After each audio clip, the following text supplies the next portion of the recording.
বৰপেটা জিলাৰ বাঘবৰ আৰক্ষী থানাৰ অন্তৰ্গত 2 বাইক চোৰ আটক।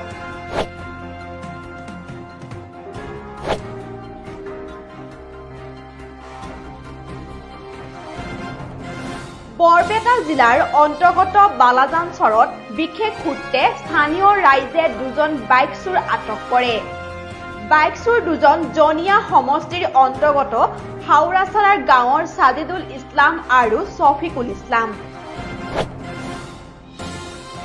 বাইক দুখন হ'ল পালচাৰ 150 আৰু এখন য়ামাহা KTM।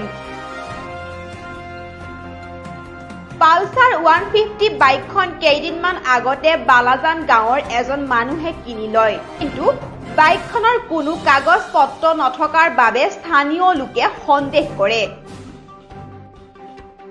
এইটো চুৰিৰ বাইক বুলি মই জানো। কোনটো? এই পালচাৰ। ক'ত বিক্ৰী কৰিছে এইটো? মই বিক্ৰী কৰা নাই। কোনে কৰিছে? এই বেলেগে কৰিছে। নামটো কৈ দিয়ে। বাবু। আজি কিহৰ কাৰণে ইয়াত আহিছে? এই পইচাৰ কাৰণে। এই চাইফুলৰ কাছত মই পইচা পাওঁ। কিহৰ পইচা? এই বাইকৰে সি পইচাটো পাব, তাৰ ওচৰত সি মোক কৈছে যে তুমি পইচাটো লৈ আহক। তাতে যাই পিনি লৈ আহক, মই পইচাৰ কাৰণে আহিছোঁ। কিমান টকা বিক্ৰী কৰিছে? এই 23,000 টকা। চাইফুলে জানো। 23,000 টকা। তোমাৰ ঘৰ ক'ত? মই চাল আছে। আজি কেইজন আহিছে ইয়াত? পইচা লৈকে আহিছোঁ, 2জন আহিছে। আৰু এটা বাইক আছে KTM বাইক, এইটো নাম্বাৰ প্লেট নাই। এইটোৰ সন্দৰ্ভত তুমি কি ক'বা? এইটো সম্ভৱত মই কি ক'ম আৰু। কি ক'বা? পালচাৰ বাইকটো যে চুৰি কৰিছে এইটো তুমি আগতে গম পাইছা? এইটো চুৰি মই সেইটো তাৰতে বিক্ৰী কৰিছিল যে চাইফুলৰ ওচৰত, তেতিয়া মই জানো যে কাগজ পাতি নাই বুলি বিক্ৰী কৰিছিল। চুৰি কৰা বুলি তুমি গম পাইছা জানো? আজি কিহৰ কাৰণে আহিছে ইয়াত? আজি এনে আহিছোঁ, পাৰ্টনাৰ হয় তাৰ লগত লগ কৰিবৰ কাৰণে আহিছোঁ। মই আজি সি নাহিলে মই আহিলোঁ অকলে আহিলোঁ। বাইকৰ সন্দৰ্ভত তুমি একো নাজানা? একো নাজানো। অলপ আগত দেখোন কৈছা বোলে মই একো কোৱা নাই। তোমাৰ কি নাম? শফিকুল ইছলাম। ঘৰ? চাউৰা। দেউতাকৰ নাম? আব্দুল আজিজ।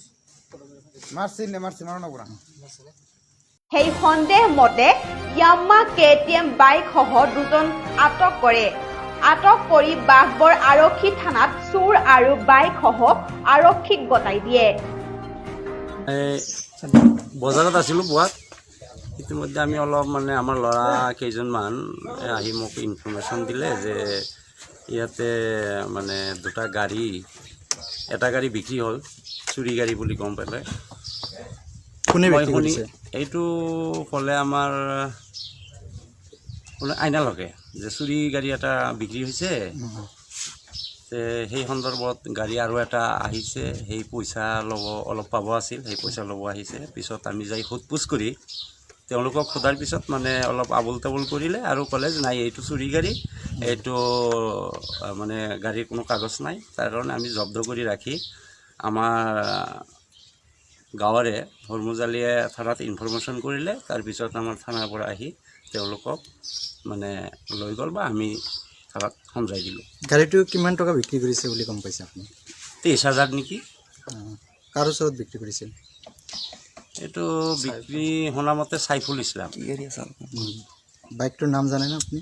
পালচাৰ 150। আৰু এটা বাইক ইয়াতে থকা বুলি গম পাইছোঁ, সেইটোৰ সন্দৰ্ভত আপুনি কি ক'ব? KTM বাইক হয় এইটো। এইটো সন্দৰ্ভত আমি বেছি নাজানো। আমি জনামতে পুৱাত লৈ আহিছে, সেইটো আমি সোধ-পোছ কৰিছোঁ যে এইটো KTM বাইকটোৰ কাগজ বা কিবা RC নাম্বাৰ প্লেট নাই অৱশ্যে, সেইবিলাক আছে নেকি। কি বুলি আপুনি সন্দেহ কৰিছে?